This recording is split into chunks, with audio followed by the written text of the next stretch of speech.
ನನ್ನ ಮೇಲೆ ನಂತರ 4 ಕೇಸ್ ಹಾಕಿದ್ರು. ಯಾವುದೋ ಒಂದು 4 ಡಿನೋಟಿಫಿಕೇಷನ್ದು, ಇನ್ನೊಂದು 2 ಸಾಯಿ ವೆಂಕಟೇಶ್ವರ ಜಂತ್ಕಲ್ ಮೈನಿಂಗು. ಜಂತ್ಕಲ್ ಮೈನಿಂಗ್ದು 150 ಕೋಟಿ ಹಗರಣದ್ದು ಹೈಕೋರ್ಟ್ನಲ್ಲಿ ಏನು ಆದೇಶ ಕೊಟ್ಟಿದ್ದಾರೆ? ಕ್ವಾಶ್ ಮಾಡಿದ್ರು ಹೈಕೋರ್ಟ್ನಲ್ಲಿ. ಜಂತ್ಕಲ್ ಮೈನಿಂಗ್ ಸಂಬಂಧಪಟ್ಟಿದ್ದು 150 ಕೋಟಿ ಹಗರಣ ಇದೆಲ್ಲ ಬೋಗಸ್ ಅಂತ ಹೇಳಿ. ಸಾಯಿ ವೆಂಕಟೇಶ್ವರ ಅದು ತನಿಖೆ ಮಾಡ್ಕೊಳ್ಳಿ ಅಂತ ಹೇಳಿದ್ರು. ಇಲ್ಲಿರ್ತಕ್ಕಂಥದ್ದು ಇದು ಅಬ್ರಾಹಿಂ ಅವರು 2011ರಲ್ಲಿ SM ಕೃಷ್ಣ ಅವ್ರ ಮೇಲೆ, ನನ್ನ ಮೇಲೆ, ಧರ್ಮಸಿಂಗ್ ಅವ್ರ ಮೇಲೆ 3 ಜನದ ಮೇಲೆ ಸುಪ್ರೀಂ ಕೋರ್ಟ್ನಲ್ಲಿ ಹೋಗೊಂದು ಕೇಸ್ ಹಾಕೊಂಡ್ರು. SM ಕೃಷ್ಣ ಅವರು ಸ್ಟೇ ತಗೊಂಡಿದ್ದಾರೆ, ಧರ್ಮಸಿಂಗ್ ಅವರು ಇಲ್ಲ ನಮ್ಮ ಮುಂದೆ. ನನ್ನ ಮುಂದೆ ಸಾಯಿ ವೆಂಕಟೇಶ್ವರದ್ದು ಕೇಸ್ ಪ್ರಾರಂಭ ಆಯಿತು. ಕೋರ್ಟಲ್ಲಿ ಏನು ಹೇಳಿದ್ದಾರೆ? ಕೋರ್ಟಲ್ಲಿ ಏನು ಹೇಳಿದ್ರು ಇಲ್ಲಿ? By order dated 3/2/2014 the Honorable Supreme Court has directed listing of the matter along with SLP criminal number so and so SM Krishna versus the state of Karnataka.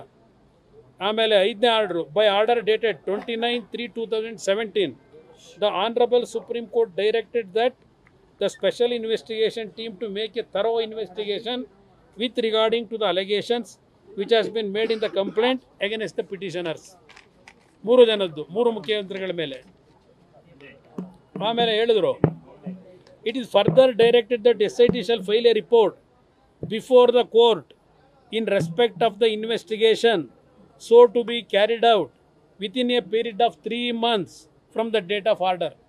SITಗೆ supreme court ಕೊಟ್ಟಿರ್ತಕ್ಕಂಥ ಆದೇಶ 2017ರಲ್ಲಿ 2024ರಲ್ಲಿ ಆಯಿತಾ?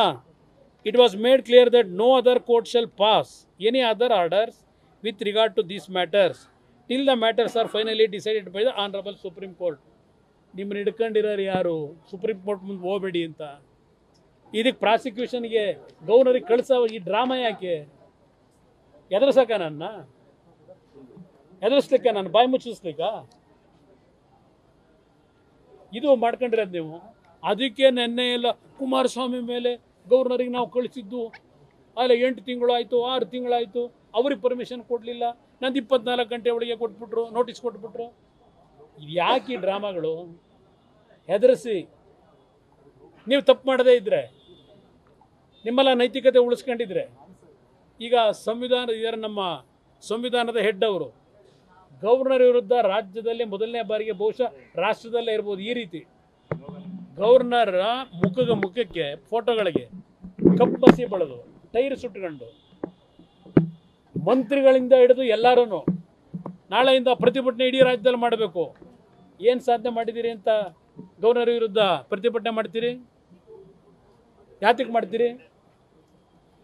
ಕುಮಾರಸ್ವಾಮಿ ಮೇಲಿದ್ರೆ ಆ್ಯಕ್ಷನ್ ತಗೊಳ್ಳಿ. ಇದ್ಯಾವುದೋ ಇನ್ನೊಂದು ಏನು ಪಾಪ ಬದಾಡ್ತಾವ್ರೆ ಗೊತ್ತು ನನಗೆ. ಇದ್ಯಾವುದೋ ಗಂಗೆನಹಳ್ಳಿ ಅಂತ ನನಗೆ ಸಂಬಂಧವೇ ಇಲ್ಲ. ಅದು ಇಟ್ಕೊಂಡು ಏನಾದರೂ ಮಾಡಿ ಅಂತಾರೆ. ಏನು ಮಾಡ್ತೀರಿ? ಧೈರ್ಯವಾಗಿದ್ದೀನಿ. ನೋಡ್ರಿ, ಇದು ಕೇಂದ್ರ ಸರ್ಕಾರನ ಯಾಕೆ ದೂರ್ತೀರಿ? ನೀವು ಸರಿಯಾಗಿದ್ದರೆ ಕೇಂದ್ರ ಸರ್ಕಾರ ಯಾಕೆ ದೂರ್ತೀರಿ? ಈಗ ಯಾಕೆ ಸ್ಟಾಲಿನ್ ಮೇಲೆ ನಡೀತಾ ಇಲ್ಲ? ತೆಲಂಗಾಣದಲ್ಲಿ ಯಾಕೆ ನಡೀತಾ ಇಲ್ಲ? ಇಲ್ಲಿ ಯಾಕೆ ಪ್ರಾರಂಭ ಆಯಿತು? ನಾನು ಅವತ್ತೇ ಹೇಳಿದ್ದೀನಿ, ನಿಮ್ಮಲ್ಲೇ ಕೆಲವರು ಈ ವಿಷಯಗಳನ್ನು ಹೊರಗೆ ತಂದ್ಕೊಂಡು ಕೂತವ್ರೆ ಇಳಿಸಬೇಕು ಅಂತ ಹೇಳಿ. ನಿಮ್ಮ ಕಿತ್ತಾಟದಲ್ಲಿ ಕೇಂದ್ರ ಸರ್ಕಾರ ಯಾಕೆ ತರ್ತೀರಿ ಮಧ್ಯಕ್ಕೆ? ನನಗೇನು ಬೇರೆ ಕೆಲಸ ಇಲ್ವಾ? ಪ್ರಧಾನಮಂತ್ರಿಗಳ ಹತ್ರಕ್ಕೆ ಹೋಗಿ, ನಮ್ಮ ಹೋಮ್ ಮಿನಿಸ್ಟರ್ ಹತ್ರಕ್ಕೆ ಹೋಗಿ, ಅದೇನೋ ದೇವೇಗೌಡರು ಹೋಗಿ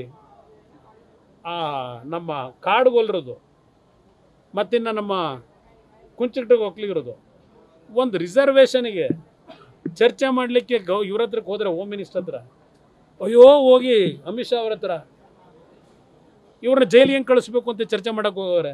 ನನ್ನ ಮಗನ ಹೆಂಗೆ ಉಳಿಸ್ಕೋಬೇಕು ಅಂತ ಹೋಗೋರೆ. ಕುಮಾರಸ್ವಾಮಿ ಉಳಿಸ್ಕೊಳ್ಳೋಕೆ ರೀ, ಕುಮಾರಸ್ವಾಮಿ ನಾನು ಉಳ್ಕೋಬೇಕು ಅನ್ನೋದಾಗಿದ್ದರೆ ನಾನು ತಪ್ಪು ಮಾಡಿನಾದರೂ ಯಾವ್ಯಾವ ಥರ ನಡೆಸ್ಕೊಂಡಿದ್ದೀರಿ ನೀವು? ಯಾವ್ಯಾವ ಥರ ನಿಮ್ಮ ರಕ್ಷಣೆ ಪಡ್ಕೊಳ್ಳಿಕ್ಕೆ ಏನೇನು ದುರುಪಯೋಗ ಪಡಿಸ್ಕೊಂಡಿದ್ದೀರಿ? ಇವತ್ತಿನವರೆಗೆ ನಾನು ಡಾಕ್ಟರ್ ಬಾಬಾ ಸಾಹೇಬ್ ಅಂಬೇಡ್ಕರ್ ಅವರು ಈ ದೇಶ ಪ್ರತಿಷ್ಠಾಪನೆ ಆದಾಗ ಯಾವ ಸಂವಿಧಾನವನ್ನು ರಚನೆ ಮಾಡಿದ್ದಾರೆ, ಆ ಸಂವಿಧಾನದ ಒಳಗೆ ಬರ್ತಕ್ಕಂಥ ಯಾವುದೇ ಇನ್ಸ್ಟಿಟ್ಯೂಷನ್ಗಳನ್ನು ನಾನು ದುರುಪಯೋಗ ಪಡಿಸ್ಕೊಳ್ಳಿಕ್ಕೆ ಹೋಗಿಲ್ಲ. ಯಾವ್ಯಾವ ರೀತಿ ದುರುಪಯೋಗ ಪಡಿಸ್ಕೊಂಡಿದ್ದೀರಿ ನೀವುಗಳು, ಆ ದುರುಪಯೋಗ ನಾನು ಪಡಿಸ್ಕೊಂಡಿಲ್ಲ. ನ್ಯೂಸ್ ಫಸ್ಟ್ ನಿರ್ಭೀತಿಯಿಂದ ನಿಮ್ಮ ಪರವಾಗಿ.